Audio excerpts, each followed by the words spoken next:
I'm glad I'm self-taught.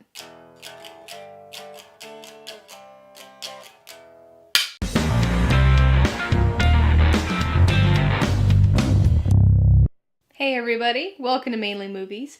Today I'm going to be talking about the 2018 but newly released Netflix horror thriller, The Perfection. It stars Allison Williams, Logan Browning, and Steven Weber, and was directed by Richard Shepard. This movie is a very twisty, unpredictable story, and I don't want to give too much away, so I'm going to be very vague with the plot here. The Perfection tells the story of Charlotte, played by Allison Williams, who was a child prodigy cellist. She was forced to leave her music school and that world behind due to a family emergency, but now, more than 10 years later, she returns and meets Lizzie, played by Logan Browning, who's now the school's star cellist, and events ensue. The Perfection is one of those movies where the less you know about it going in, the better. I'm gonna keep this vague and spoiler-free, but even just talking about this movie in generalities feels a bit unfair to people who haven't seen it yet. I went into this movie completely blind, and I'm so glad I did. I didn't watch the trailer, I didn't read a summary blurb, and I didn't even know who was in it. So I had no expectations or preconceived notions of what type of movie this was gonna be. I just hit play and went along for the ride. And what a viscerally twisty ride it was. Although this movie seems like it's gonna take a predictable path initially, the film is anything but predictable.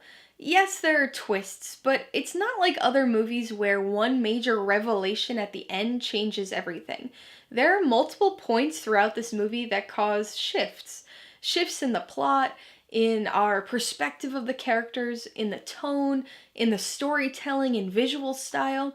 And just as soon as you think you have a handle of what's going on, it shifts again. Now, I can see how that could sound like an extremely frustrating experience, but it wasn't. It was interesting and compelling and all over the place in the best kind of way. The Perfection isn't gonna be a movie that generates apathy from its viewers. It's definitely one of those movies you're either gonna really like and connect with, or you're gonna hate and shake your head at people who are praising it. But the really cool thing about this movie is that no matter which of those two categories you fall into when the credits roll, you will have had moments throughout the movie where you were actually in the opposite category. And so if you're partway through this film and not really liking the style or the characters or what's going on, stick with it, because it's gonna change again. And I don't think you can truly formalize an opinion on this one until you get to the end and have had a little time for it all to sink in. The whole movie revolves around individual pieces coming together to make a whole.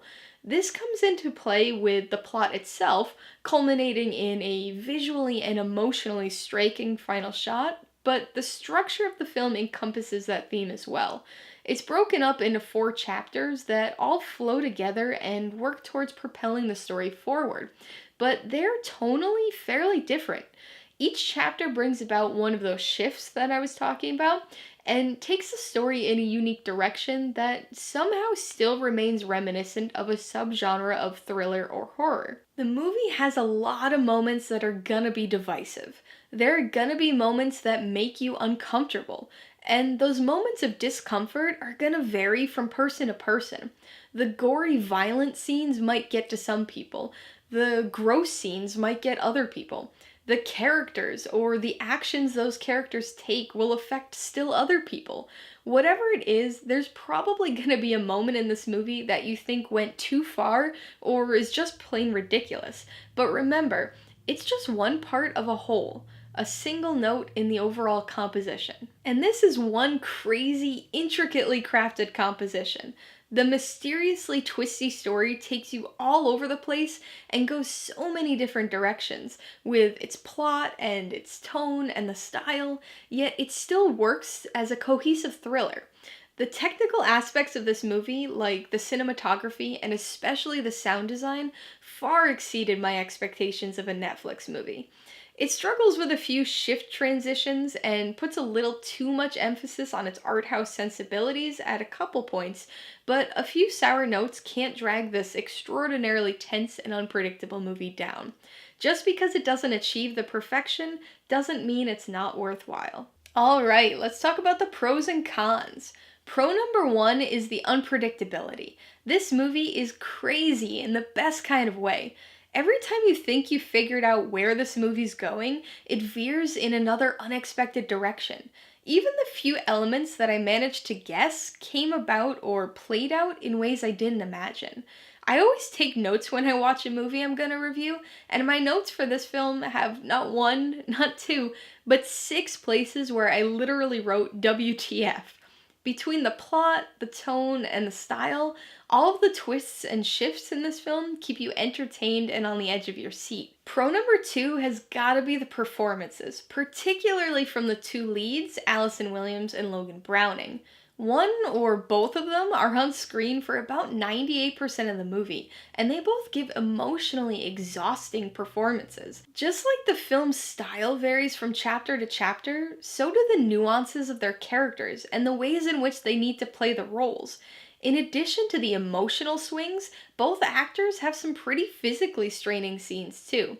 There's a sequence that takes place on a bus during the second chapter that brings in both the emotional and physical sides of their performances. And it's such a stressful and draining thing to watch, so I can't imagine what it was like for them to have to portray it. On the con side, I don't really have any major issues with the film. I actually like the storytelling style for the most part, but I think it could have done without the chapter structure.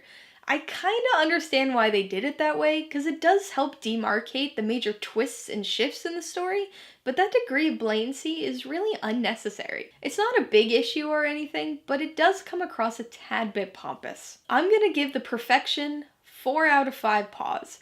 I thoroughly enjoyed the thrills and unpredictability of this one. It's a crazy ride and uncomfortable at points, but altogether worthwhile. I'm really curious to see how this one fares on rewatch. I would recommend The Perfection to anybody who likes thrillers or horror. If you're a fan of unpredictability and plot twists in your thrillers, then I think you'll really appreciate all the different directions this film takes as well as where it eventually ends up. Like I said before though, I can definitely see this one being a love it or hate it type of movie, even for fans of the genre, so just be aware of that. If you liked The Perfection, I definitely recommend Get Out. Although Jordan Peele's directorial debut doesn't swing quite as wildly as this one does, Get Out still features some nice twists and misdirects that keep you on your toes the first time you watch. Both films also feature Allison Williams, which is a nice coincidental touch.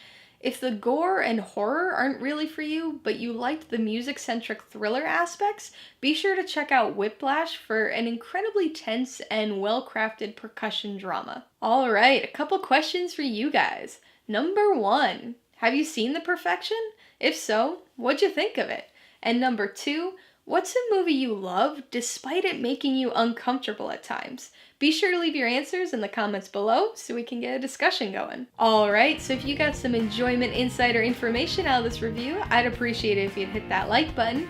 And if you haven't done so already, please hit subscribe while you're at it so you can see more videos like this. Till next time, this has been Alyssa with Mainly Movies, the way life should be.